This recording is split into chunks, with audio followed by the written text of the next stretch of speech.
We're talking lies, deceit, and more. And the end of Melissa Gore. This is The Real Housewives of New Jersey, Season 13, Reunion, Part 1. You are unhappy. You feel like a hater. I don't like her tone. I wish you would tell Margaret to shut the up. That's not a nice person. There's no door, asshole. You're gonna respect me more than that. Everyone's got skeletons. Don't even go with it. We're gonna go get there.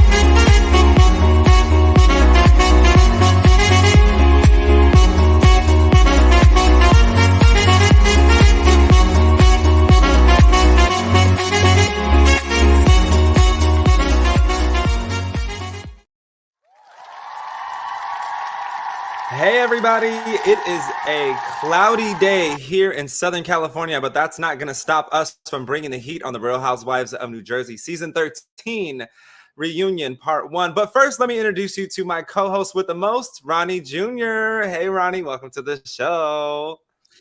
I didn't do a temperature check. Oh, that's a funny word. But it's I feel like it's a little warmer here. It's not like a hot East Coast day, but Okay. I know that when I was getting ready for the show, I was like, oh, I'm kind of like sweating now. I'm a little bit heavier of a guy, but I think like there's a little humidity that is lurking. And over the long weekend, like being in the sun, like I feel like the warmth is a little bit more than where you're at right now. Oh my goodness. Let me tell you, you made the right move when you went to New York City. And for those of you that don't know, Ronnie Jr. is in New York City pursuing many projects that he's working on. As we know, he's had a 20-year career span in the TV industry, a lot of it having to do with New York City itself. You did American Latino television. You did radio stuff too. American Yes. Latino TV. There was a TLC network episode, a Mundo's show with the late. Well, she wasn't on it, but it was the production of the late Jenny Rivera. Yes. And then radio on top of radio on top of radio everywhere. A lot on the West Coast, though, to be honest with you. And then a lot of times now, every once in a while, if you squint, as Wendy Williams used to say, you may hear me with Jonesy in the Morning, my dear friend now, my new friend Jonesy for 94.7 The Block, which has been a lot of fun because she's got a new song called Calling All Ladies. Now, does she mean calling all ladies like all the Jersey housewives? No. Ooh. I mean, I can't speak for her, but she means the cooler girls, the pretty girls, like a Melissa, like a Margaret, like a Dolores. I don't think she means calling all ladies like a Teresa, but I can't speak. I don't know. So let's get right into it. Let's talk about about all the ladies. I just want to casually graze over the looks and then we'll get into details with it, just in case anybody hasn't seen them as of yet. We will start with our queen, Dolores. Super gorgeous. These are from the Bravo Insider. They were released about a month ago when the reunion was shot. And we're gonna move on to Danielle. We're gonna do just the main cast members today. And then we're going to move on to Rachel. I think Rachel was stunning. She is like a modern day Belle in this dress. Teresa, I will say, despite our issues and despite my disagreements with her, she knocked this out the park. It was the best reunion yet. Not to mention, not best of reunion look yet for her. Not to mention possibly the end of an era, but we'll get into that. And Melissa, of course, always gorgeous.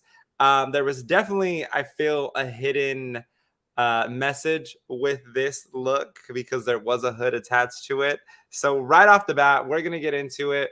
Yeah, Melissa was in Walter Mendez, and you know the shows because there are 3 reunion episodes.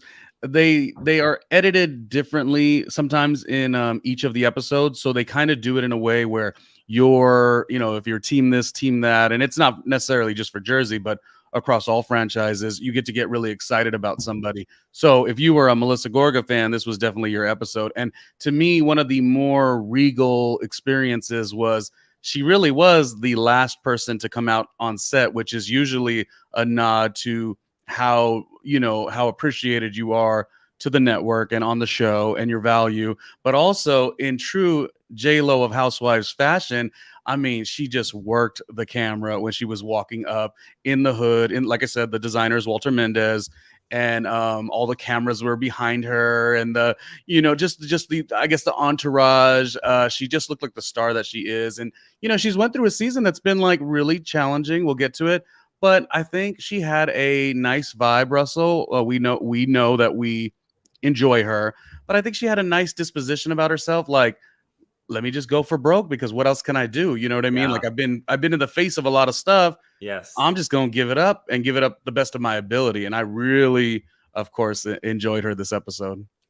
I honestly think she looked great. I think, I mean, we're going to get into this and I'll just graze over it, but this could potentially be the end of an era, which is, as we know, there's some things going on right now, which we'll address once we get to Teresa versus Melissa.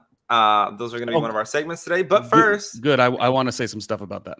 if you are having a mimosa or a screwdriver this morning, our word of the day is going to be family, because that was mentioned a lot during this reunion, this first part of the reunion. So if you hear this word, go ahead and take a sip of your adult cocktail. If you're below the age of 21 and you are in the United States, have some water so that you're not thirsty. I'm gonna have the water today. Usually I'm a drinker, but today's the water. I'm trying to purify my essence, my skin. I want to be glowing for this summer. Yes. It's all water today. I would be having a drink myself, but I'm actually heading over to Orlando later, so I need to be responsible and get through the airport accordingly. Okay. So right off the bat, Danielle versus Rachel, this battle we've seen go all season long. And actually, it surprised Andy Cohen that this issue between the two women lasted this long. What is your take on that? Danielle does okay, but Danielle's playing for a different audience. I think she gets a little... She validates herself. I mean, I can't speak for her, but I'm saying I think she thinks she's doing something so amazing when she's the type. She kind of, I'm trying to think who she reminds me of. And if I say this other person, it's going to mess everything up. But she reminds me of somebody who was so outrageous. A lot of people liked her. I did not, this other person. And when you are so outrageous, maybe one thing will land, but just on a human level, like, you're really just not really a fun, easy hangout. You know what I mean? Like, she doesn't really communicate that well. She looks in distress quite a bit, and she's the opposite of unbothered. She's very bothered. But in the new era of where Housewives is, she not only is gorgeous, she not only has a wonderful family. I mean, everything from the hot husband to the kids being so fun, and she's generally fun. But I think she does need a little bit of help in the essence of how she presents herself, because she keeps, and we've said this all throughout our season, she keeps presenting this panic excitement that she can't really control. And one of two things happens. People are going to either get under your skin and keep nudging that because they know you really can't, use your words, or you're going to have to be about the action that you keep sort of alluding to. Like, you get so hyped, you get so excited, you got to take yourself out of the room, or else. Well, one or the other, because now you have never been able to convey yourself. So, to be honest, as much as I can like Danielle, she plays nicely on Twitter, I guess. She plays nicely on a meme or a GIF.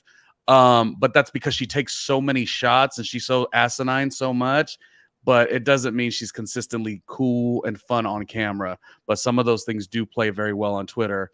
As we've seen some of the most bogus housewives do really well on Twitter, such as like a Jennifer Aiden, actually. Yeah. But Rachel ate her up. That's the thing. Rachel in her unbotheredness. I don't know if you agree, Russell. Yes. Rachel so smoothly, like Rachel was like she was like getting up from a nap, looking like Belle from Beauty and the Beast, and she was like, "No, honey, ba ba ba ba ba." Like, she did it so effortlessly, and that is why a lot of people fell in love with Housewives from the beginning. We went to this new stage of Crazy Town, but Crazy Town doesn't always make good television in the long term, in my opinion. I think, well, first things first, let's point it out. Andy Cohen, right off the bat, stated that he was so surprised by the way Danielle presented on camera this time around. So Danielle had walked off of many scenes, got hypersensitive in many scenes, and Andy Cohen said, I thought you were going to be the type that was going to get into it when it came to these disputes between the ladies on the show. But she consistently walked away. And one person who pointed that out was Joel Gorga. After the Storehouse barbecue, he said she always runs away because that's what he was seeing. That was a common factor. And so as much as she says she's down for the dogfight, for lack of better words, she has yet to stand her ground and actually make it happen. So, I do like her. I do like her, but we got to call a spade a spade. And unfortunately, this season, we did not see any consistency of stand your ground and really kind of, just get in there and do the work and really either shut people down or have your own back despite, any disagreements. And I was a little disappointed and let down this season. Mm-hmm. We would know better if we're getting another season. And like I mentioned before, this is potentially the end of an era because the whole issue between Teresa and Melissa, The Real Housewives of New Jersey season 14 has been put on pause indefinitely, unfortunately. So we need these ones to figure it out. I mean, hey, what happened? What? We're Sorry. here. Oh my gosh. Now Danielle's PR rep is Hot calling. off the press. Okay. Oh, ironically, this call is from Jersey itself. So I can't leave that. Okay, we will not make any insinuations. Can I add one thing to what you were saying about Danielle? Let's do it. That is true. And anyone who jumps in, now there is one housewife on this franchise I don't particularly enjoy, maybe two. Ooh. But when I critique Danielle, though, just so you know, I don't have a problem with Danielle. I really like her. Like if anything, the critique is because like she's so close, and she doesn't even really need to be that close because even though the show's sort of on a hiatus or whatever the case is, a pause, there's such a good probability that she gets brought back. For her sake, I wish the show was coming back right away so she would get a chance to sort of redeem herself on the little issues that she's had. But I think the problem, if we were to be Danielle super fans, we know that Danielle wants this. And I think that was one of the big things that we would admire. It's like there's always this idea of like, oh, this one and this one, I don't know. I'm going to go on a tangent, so let me stay at Danielle. Danielle's truthfulness, because this is Russell's show. I talk more on my show, and people don't like it. Danielle's truthfulness of like, this means so much to me is good, but it's kind of like, let's say you're an actor and you're going to auditions. When you want it so bad, that energy trickles through and the casting director doesn't really feel and see you. When you already have your beautiful condo and your beautiful hot husband and you go to that audition like, what's up? Here's the audition. Boom. I got to go to lunch with one of my good girlfriends. Boom. You usually book the role. When you're like, oh my God, my water is, I got to pay my water bill. My lights are about to get turned off. And you do an audition that and I won't call it thirsty because I've been in the position probably recently as well. When you want something and need something so bad, it doesn't really come off wonderfully. And I think we got the case of the Danielle trying to be perfect for this show. And she thought that stampeding out was like, she was given a scene. She was like, this is Jersey. This is table flipping. Yeah. Scratch that. No. Table nudging energy. So she thought she was doing something. And the further you are, even though it's reality TV, I've had 3 reality TV cameras on me, just granted, albeit episodes only. Well, one was a couple. I understand your mindset goes into the space of having to perform or not perform. And because she already did the one show, How to Be MTV's True Life, Staten Island or whatever, I feel like she knows what she did wrong the first time. So she tried to overcorrect here. And it didn't fall as fun to watch as Rachel. The Rachel. I love the Rachel. She was effortless, Russell, and so beautiful. You know what? Like, stunning. And even though her dress was like big and fluffy, the satin center of the dress really gave it shape. Yes. So it really just complimented everything about her. Like, gosh, she did so well this season, considering as far as I know, there's no prior experience with reality television. Now, even though Danielle has prior experience, she almost has this image to upkeep where that's where she started. Was I'm a Staten Island girl, so she almost kind of has to keep that energy and then pivot. You don't go from being a Disney star to being, a reality star. To say, like, if you want to catch my drift, you don't go from being a Disney star to being Miley Cyrus. There's those rough middle parts that you have to go through, and I feel like Danielle's season 13 is very much that. She's going through the middle parts of really trying to figure out how she can separate herself from being maybe so aggressive and really kind of be the good-hearted person and step with that foot in and get used to having cameras in your house every day for 6 months, 6 or 7 days a week, having cameras around your kids and what that influence is going to do to your children, having cameras in yours and your husband's relationships and the conversations you're having, also having cameras and confessional interviews interfere with your friendships for the first time, which is what we're really seeing going on right now with Danielle and Rachel, is that their candid interviews in between scenes are really what's kind of hindering their relationship at this point. And I want to move on to a Dolores check-in because this segues right into that. Dolores actually brought that up when Andy asked his opinion on Danielle and Rachel's feud. Dolores said there's bigger things. This is going to be so minute compared, in her words, so minute compared to some of the other things you're going to go through. And I felt the same way. There's been bigger arguments. There's been accusations that have been thrown out for seasons. This isn't even just this season, but for seasons prior. And everyone's got through them. You've seen Margaret get through her issues with some of the castmates. You've seen Dolores get through her issues. And Dolores has really made a 180, facing the other direction, really striding forward. She's glowing. She's really radiating positivity. And there's nothing you can do at this point to piss her off because she's really just enjoying her life to the fullest. So when she mentioned that, I thought, yes, Dolores is absolutely 100% right. There is going to be bigger feuds. All it was a loss in translation, which, granted, it's reality television, so that's going to happen. So I didn't think it was that big of a deal. I love that everyone did put a focus on them trying to make a truce. I thought that was good because they're both so likable. Like I said, even though we were critiquing, or I was, I can't put words in your mouth, but there was a critique of Danielle. There's still such a love for her. I mean, she turned it in that dress, number one. Yes, and I thought there is a part of her that really is just, we could say she's trying too hard, but there's a part of her that's actually trying. I love that she, and if I was a team Danielle and she was calling me for media training, this is what I would say. Danielle, you could still have that rah-rah part of you. It hasn't really played well season 1, but that's okay. But do realize where people really like you is the comedy aspect. So first thing I would do, and I thought of this immediately when I saw it on the scene, where Rachel spoke and she was trying to make her aspect of the truce rather.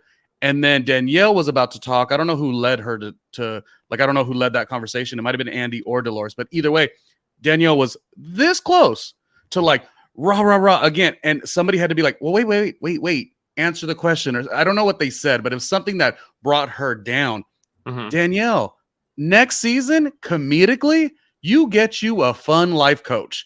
And let's see. Yeah. Let's see. Oh my gosh, that's gold. Yes. Danielle, okay, with an etiquette lesson. And again, she's not this wild girl anyway. Yeah. But the humor is what we fell in love with her. It's nothing wrong to have duality to your character. But I think that's where she should go next season. I don't know, I'm even kind of feeling it in my head.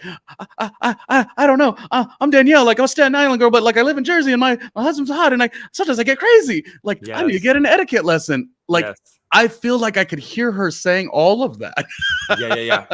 And it's who we enjoy, she's the future, Rachel's the future. This New Jersey is not over in my opinion. I'll stand on that. I know it's in a little bit of a halt, but I feel like they got some really good gals to take this to the next level. Do you want to hear my opinion on where I think Housewives of New Jersey is going? Oh gosh, I do want to I hear it, don't but know if you're gonna I'm. love it. Oh god, I hope it's not too dramatic. I like the nicer stuff. Very dramatic. Oh It's very no! Oh dramatic. no! Oh no! Okay, Oh are no! you Oh ready? no! Oh no! Oh I'm gonna do no! a Oh solo no! shot because it's about to get intense. Okay, so I feel like Danielle is going to be the new Teresa. I feel like Rachel is going to be the new Jennifer Aiden. So I think eventually Jennifer Aiden's going to phase out. Teresa's going to phase out. And I think Dolores is going to be the new OG housewife that people look to for wisdom. I feel like Margaret's still going to be there. She's going to play more of kind of like a comedic, off the shoulder, tongue in cheek type of role. I don't know if Melissa's going to come back. And I feel like they're going to bring in that Laura girl to be Margaret's nemesis and maybe give Teresa and Melissa a season off to see how they actually feel about not filming, to see if they really want to be on the show still and if they're adamant about being on the show, because giving them the break might allow them the opportunity to realize, hey, I don't need the show anymore. It's done the things that it's needed to do for me. And I feel like it could potentially happen to one of those two ladies. Teresa has her own thing going on. She has her cookbooks. Her daughters are going to college. She's really in some core memory moments right now. Melissa, on the other hand, never really has gotten a chance to shine in her own spotlight. So if they take her away from the show and they reintroduce her, season 15, her, Dolores, and Margaret will be like this. And it'll give Melissa the opportunity to have what she's always wanted. And that is a storyline that has nothing to do with Teresa. So I feel like the new core cast mates for the future are going to be Danielle, Rachel, and Dolores. Those are going to be the three non-negotiables. Everyone else is going to be variables, and they're going to be swapped in and out until they get the cast right again. You make some points. I'll leave it at that. Not saying that like there's. I mean, I would miss my color. I, of course, would miss Melissa, but we've said that all season. Like, I've always stated that, like, in life, you have to embody inner confidence. And though no one wants a check to be lost, like, Yes. Melissa is not the one to sit around. She's a go-getter. And that's why I didn't even like the narrative of that at the beginning. Like, oh, like Teresa's going to flex her power. Careful. Because if you do that and you think you're bigger than the network, like, you might be like playing yourself, which is maybe something that Teresa and the gentleman that she married will go through, and I don't even care to speak about Melissa. I'm sorry, the other lady. But Melissa, the thing about Melissa, which is exciting to me, she's going to shine and win no matter where she is. So if she stays on the show, she's shining, she's winning.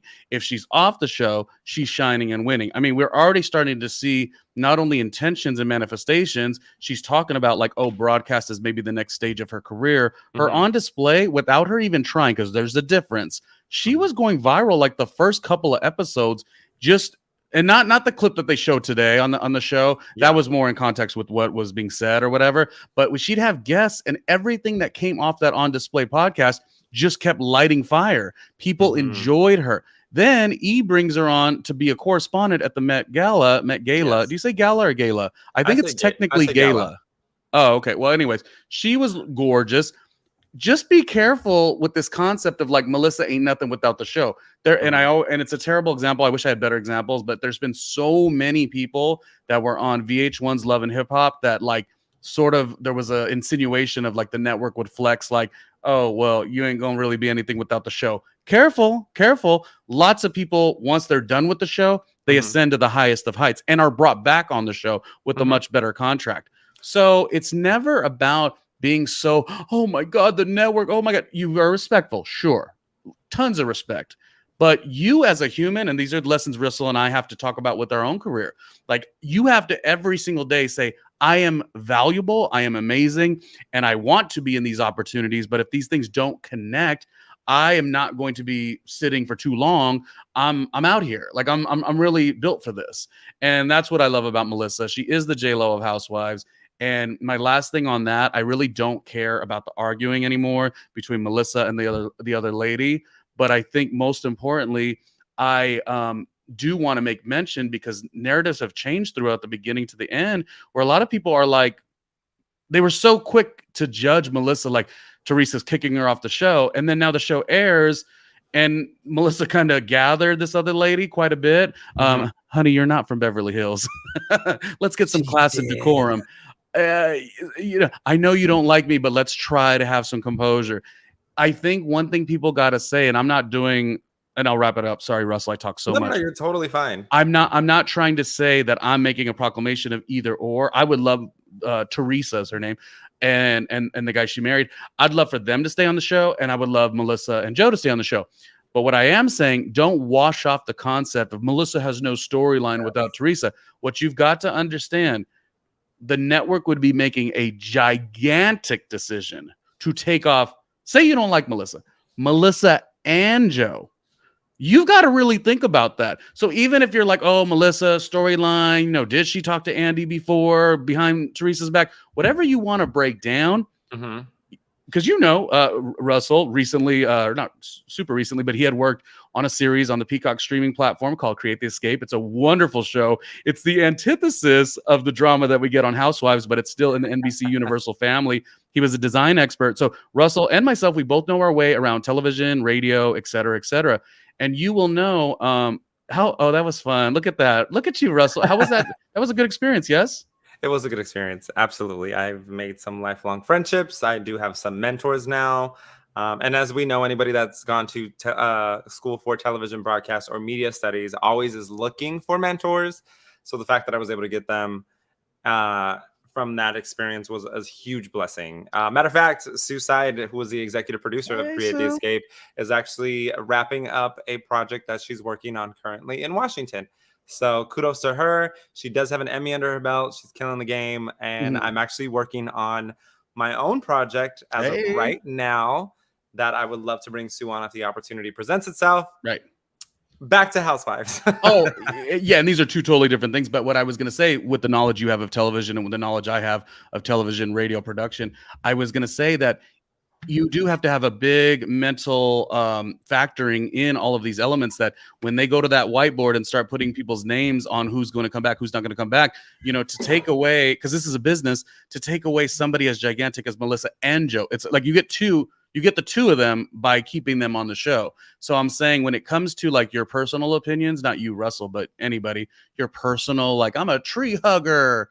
Your personal opinions are one thing, but you got to look at what is brought to the table within the Gorga side of things. And this is not a team this or that, but just you got to see what is brought to the table. Whereas on the tree stump side, you've got Gia. Like, wow. I mean, whoa. Well, just remember, if they were to take Teresa and Melissa and Joe away from the show, remember that Frank and Joe are also pitching their own show to Bravo that is actually looking to be shot this coming year. So who's to say that Melissa can't segue into that and have a Joe and Melissa spinoff that we've been asking for years now.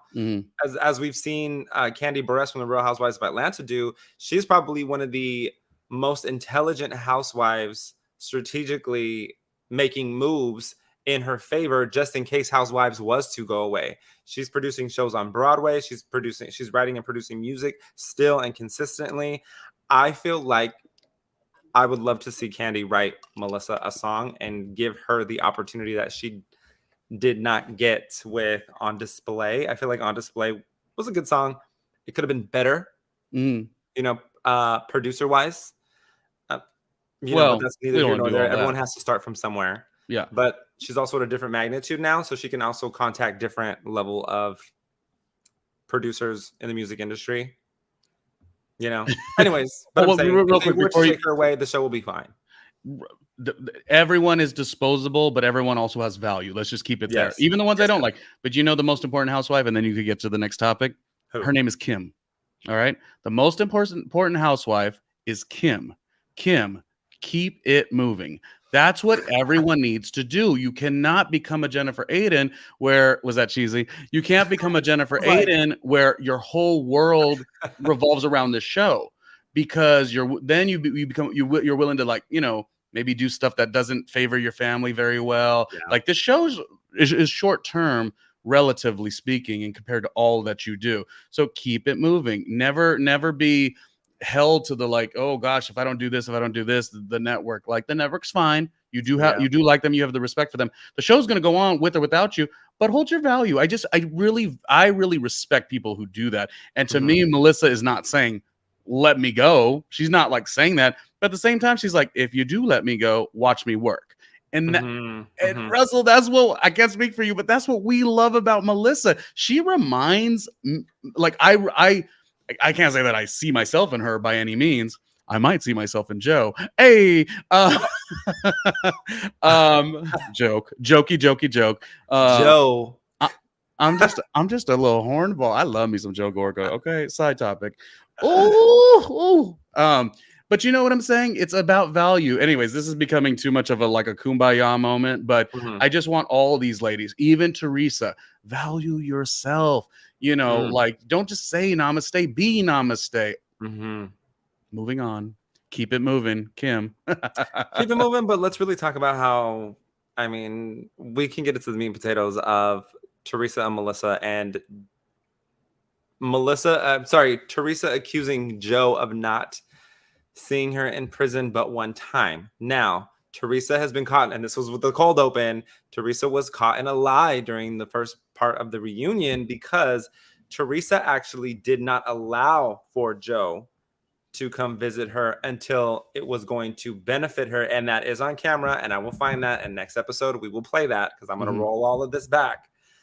Oh, the receipts of Russell. And when Joe actually got the call that said he's been added to the list so that he can go see Teresa. And so, again, I'm going to need Teresa to take a little bit of responsibility and accountability on this behalf of, you know what, I actually did not allow my brother to come see me at first. I added him to the list so he can come see me. Also, I also never asked him to come see me because when you're going through something like that, there's a lot of moving parts. I'm just not going to show up because, number one, I don't want to see my sister in prison.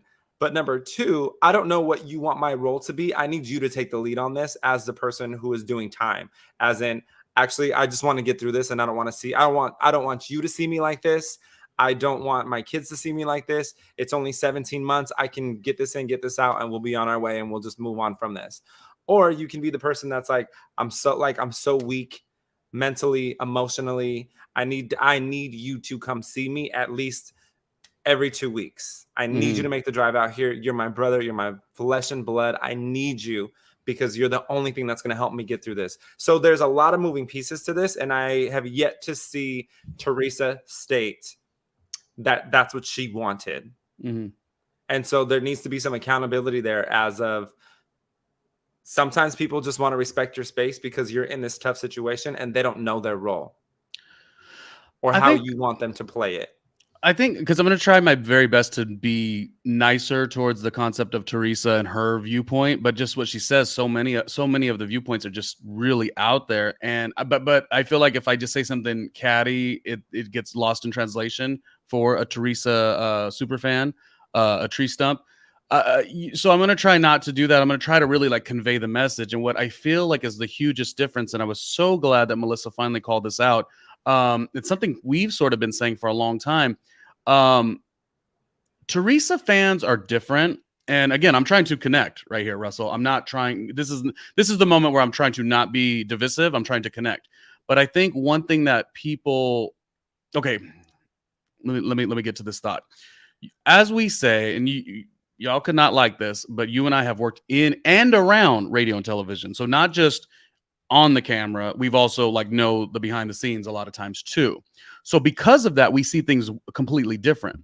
And what we have noticed, or I can't speak for you, but what I've noticed over the years is Teresa finds everything and faults Joe and Melissa, everything. Yes, and does. Joe and Melissa, they defend throughout the years, but they don't necessarily throw stuff out there about her. So in other words, the arguments, it reminds me of a couple where you look at the couple and you're like, oh, they argue a lot. And you're like, well, unfortunately, the husband treats the woman terribly. So there's an argument, but they're not arguing. He's creating the negative energy. And because a lot of people have never been in television, radio, production, like, I've worked in every job you could imagine. So I felt like I saw that early on, and it was what detracted me from Teresa's standpoint. And this is years ago. This is not just because this new husband came in. This was a long time ago. I was like, it's always Teresa saying, woe is me. This is happening to me, me. And you did this, and you did this, and you did this. And how quickly and how easily it was when Melissa said, listen, I'm fed up. You this, you that, you this, you that. Why don't you start defending some of your actions? The Gorgas typically, in my opinion, I could be wrong. There's always somebody who wants to run the tape, but they have not ever outwardly kept throwing stuff at Teresa, at Gia. That's not what they have been doing. They've been actually trying to hold it above ground. But everyone, the Teresa side, they just keep throwing out the accusations. And the thing I love that Melissa said also was, I don't know how she said it, but she's like, stop regurgitating what you heard on Twitter. And that's exactly what she does. These narratives become so big. It's a bandwagon mentality. And I've always wondered, I was like, Melissa's the flyest person on the show. Sorry, I don't want to dog anybody, but in compared to Teresa and Melissa. But what is the difference? I'm like, why is there a lot of Teresa fans online? Yeah. Now the Teresa fans think because we're popping. No, it's not that. I assure you, it's not that. The Teresa fans, they don't really have a lot. They don't really have a life. You know what I'm saying? Like this is exciting to them. Whereas the Melissa fans are popping. You know what I mean? Even us. I don't know if anyone would consider us. I feel like we're a fair reality recap show, pop culture show, but we're a true version of broadcast. Right. And we've studied it. 20 years experience. You were on Peacock streaming when it first came out. Like we really do this. 4 years. And what I'm saying is, the Melissa fan is just concerned about Melissa being dope, like Melissa being on 100. That's all we really care about.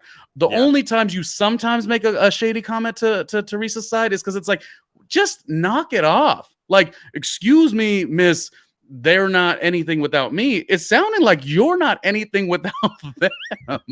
And so there is a little bit of a difference. The Melissa fans are usually thriving. We don't care about what's going on with this other gal. I don't even mention her name half the time. Do what you do. Be happy in your love bubble. Goodbye. Good riddance kind of a thing. And so that's the difference. And I felt like it's been so many years. You watched the last season and it was like, Teresa saying, you two, you need to put Margaret in check. Why, Teresa? Why does that need to be done by Melissa? I still to this day need to know. And then you follow that up with inviting Margaret to the wedding, but and yes, the Gorgas officially did pull away. But you were at the helm of creating such a negative environment that why would they want to go?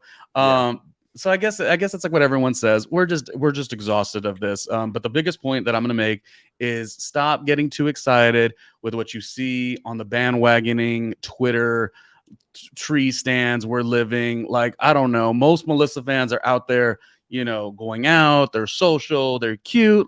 Like us, and they're thriving. You know how it is. Even you and I. It's like once this ends, I've got 15 other things to do. You know what I mean? We're really busier people. We're not lurches sitting on the phone talking about let me uncover something Teresa said that was inaccurate. I don't mind Teresa. Do what you do. It's fine. I mean, I can pull receipts if we need them, but we don't do that. I choose not to because we're here to talk about the episodes. We're not here to dig too much into what's going on. But I will say I do have my moments where I am giving pop culture news. So we do have those segments, here and there. And that's part of that job. Part of this job is to talk about what's going on in the episode. And that's why it's important that we stay on it, which is why I say you and I are more a broadcast mentality, because this is the subject. The subject is the show reunion part 1. We're not going to keep pulling, left and right and here and there in order to make the show work, because it works on its own. I have a question for you. Tell me. Because Jen was like, well, Teresa just can't get over that. Meaning Teresa said, oh, Andy, or I think Jen might have asked it. Oh, Andy, did she do this? Did she, go behind my back to try to get on the show? And Andy was like, not that I could recall.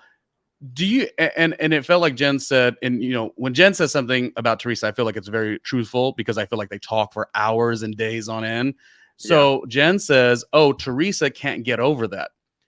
And I really think that's a lot of the root of the problem. Other parts of the problem are just maybe Teresa and her relationship with her brother in general, like beyond the show. Just like, she has a little bit of a codependency of him, or I don't know if it was a caretaking side because she's the older sibling, but there's just some other weird stuff, in terms of how she feels and feels like he owes her stuff like that, just in general. But I feel like my question is, do you think, and we can't ask or hope the Gorgas do say, oh, thank you, Teresa, you access to this life. But do you think if the Gorgas pushed and tried in that angle, that it would suffice Teresa? Do you think that's a big root of it that like she can't let go of? I don't know. Maybe. Because I can't have Melissa apologize or confess or be accountable for something she didn't do. But at the same time, I feel like when Jen said that, it was as if like not that we didn't know that was it, but that's something that she just she cannot get over that. And all of these other arguments are still from that vein of like, I created this, you are eating off my paycheck. But so that's really where a lot of it comes from. And I'm the type that's like that too, to a degree. You know what I'm saying? Like I'm a little bit like, if I, like built my radio career and I accessed all this success, and then I bring somebody in, you I guess you should kiss the ring a little bit, but Teresa's just being outwardly rough and rude with them for mad years, and it's time to start. You don't want to go to the level of Teresa, but it's time to kind of take some accountability. Again, like I said at the beginning of the show, take some accountability for what you have caused. You caused havoc in your life, and as we see in the previews coming up for the other two parts for the reunion, now she's blaming Melissa for going to the FBI and having this conversation and putting her in jail. Like it doesn't matter. Even if your best friend went to the FBI and told on you, now would my best friend be a narc? No, I talk to her all the time. So no, she would not be a narc. But even if somebody did that, if you're in the wrong, I'm just going to drink my water. If you're in the wrong, you're in the wrong. And you trusted the wrong person with that information. Plain and simple. So if you weren't doing something that was in the wrong, then you would have nothing to worry about anybody talking to you to the FBI. As the old saying goes, those who have nothing to hide nothing. Yeah.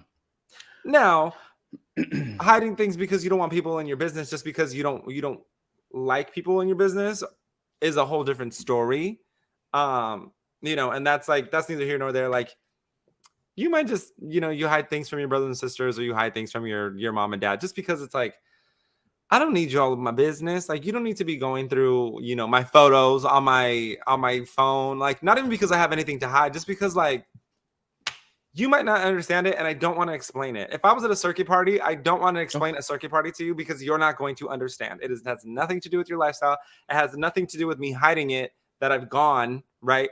But it's like, this doesn't concern you in any way, shape, or form, so there's no need for you to come across it and then ask me 100,000 questions about why somebody's wearing a crop top. Like that's just what they do, right?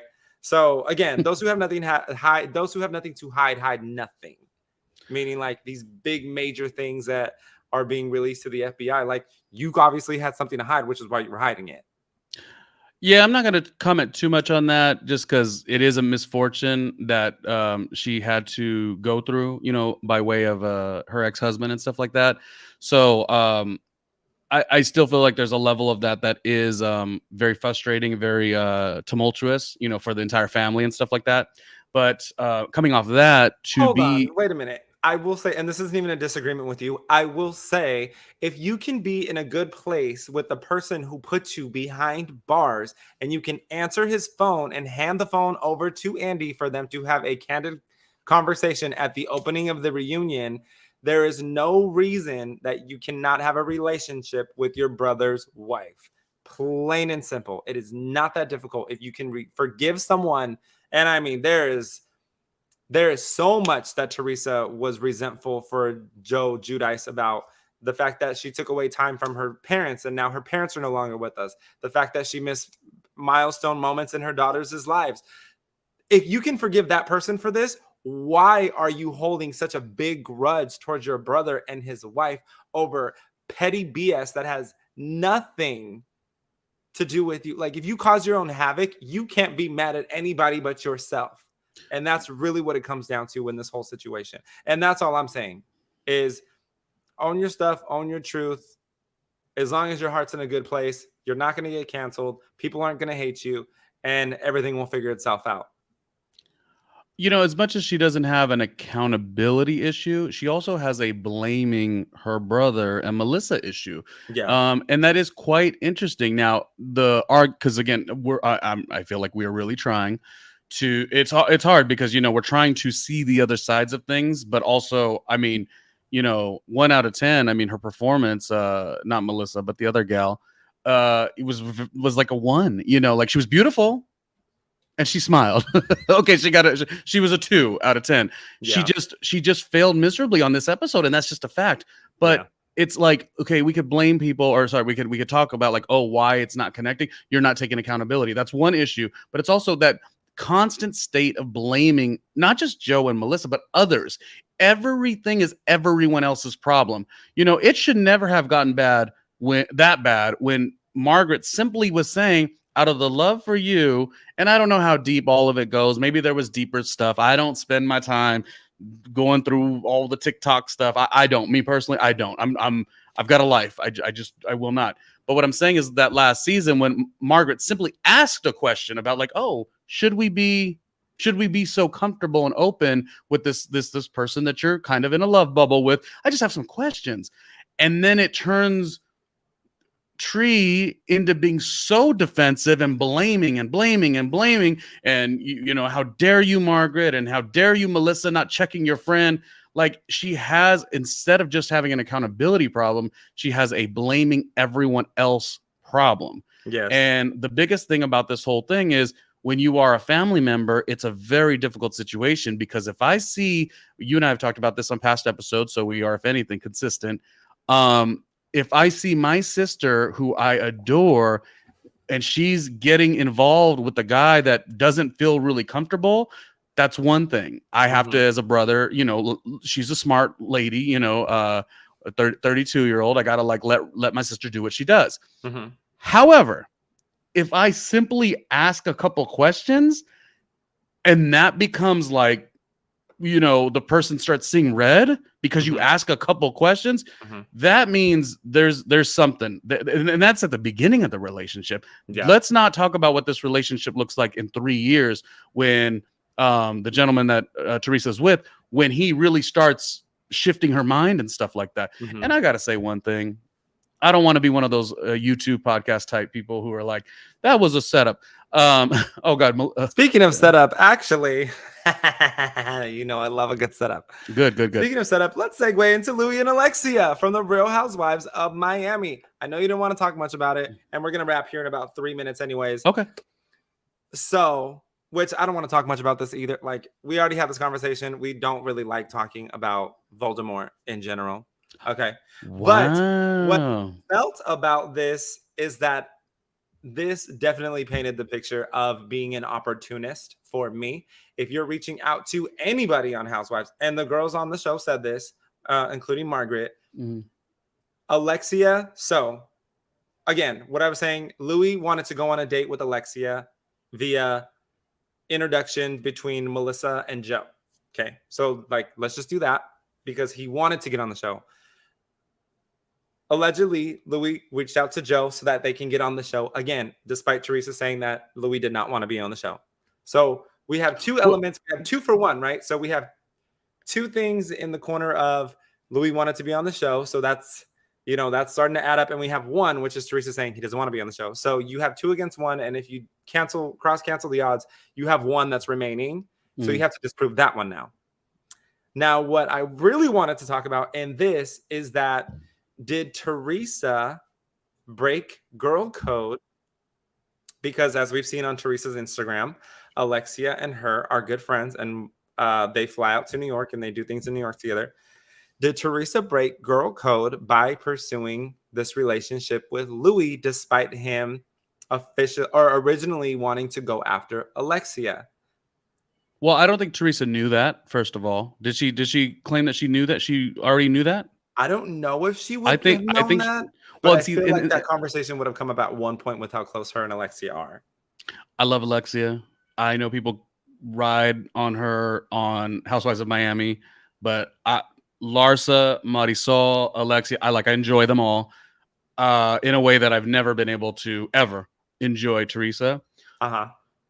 But I can also tell you that Alexia is not the sharpest tool in the shed type of thing. We do know that. But I mean, she's wonderful for the show. I actually sometimes wonder why she's so close with Teresa. But Because they're twins. I've said this the whole time. sure. But I'm saying I don't think that they necessarily did have those conversations. I think this was a little bit of a shock and a surprise. And that's what I'm saying originally, how I was talking about Teresa and the narratives that they sort of work with and maneuver. They throw so much to, like, well, it's the blame thing. Melissa, Joe.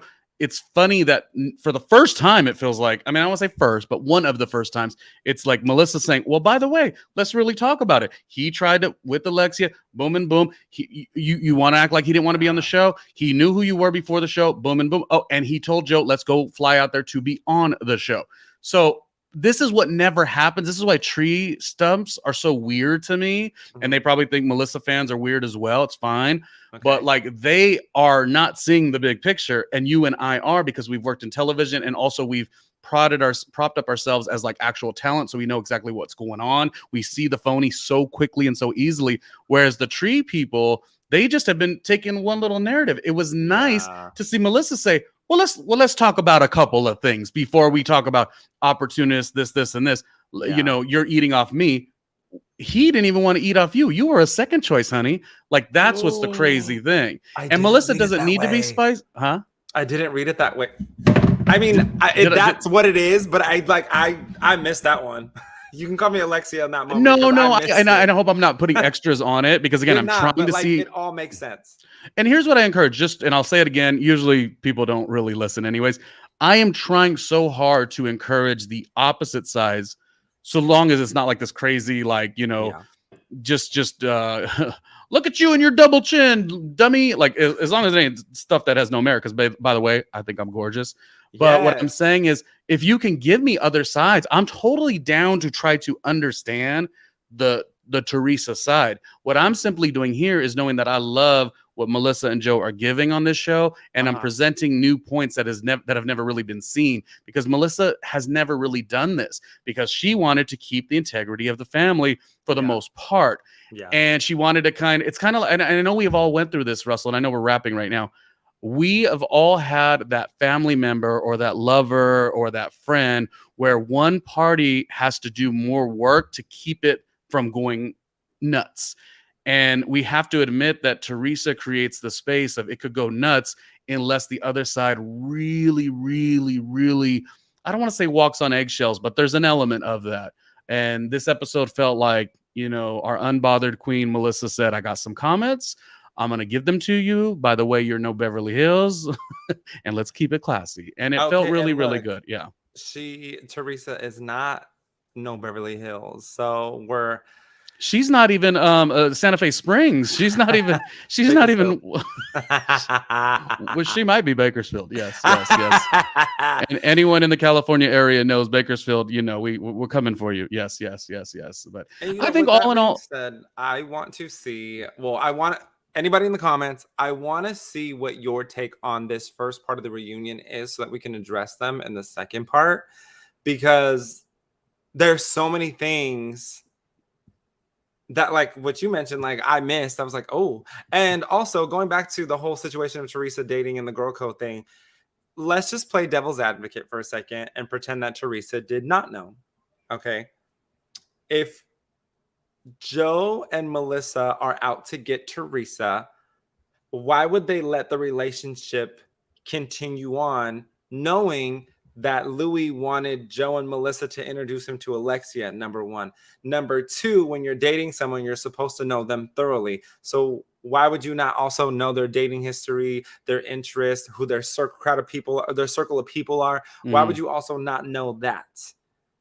So just saying, and I'm going to put a pin in it right there, boop, is that we can only play we can only say ignorance will take you so far when it comes to this whole situation, because there was a lot of information out there, and I'm just gonna rest my case on that one. Well, and I know we're going, but just one last thing. When there was that big moment of Jacqueline and Teresa in Las Vegas because they had free time to hang before the Bruno Mars concert, I guess. Yes. You know, when Teresa was asked about it on Watch What Happens Live, and I understand you're not supposed to give up all your information right there on Watch What Happens Live. You do take it to the reunion. And I'm not saying that her intentions weren't completely pure, but I remember there was a lot because that week I did my due diligence. Because when I talk, by the way, I don't just speak. I do my research. I remember listening to the Namaste podcast that week because I was like, this is funny. Like that Teresa would go side with somebody who she does not side with, Jacqueline, unless it's to come from Melissa. And I wanted to hear that. I wanted to hear her, how she was going to word that. And she worded it in a way that was scripted because it was exactly what she said on Watch What Happens Live. Oh, it wasn't about anything. It was about her son and Louis' son. And we needed a bond over that. I mean, I don't want to say that part is not, I'm going to be respectful. The sons thing is for sure an element of it. So I'm going to be insanely respectful on that level for sure.